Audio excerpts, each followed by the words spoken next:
Magandang umaga po sa inyong lahat, mga kapatid kay Kristo.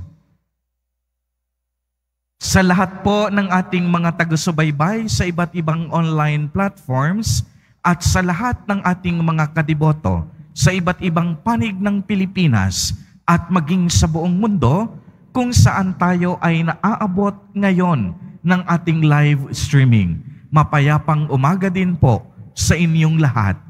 Purihin at dakilain natin ang ating Panginoon, ang mahal na poong Jesus Nazareno.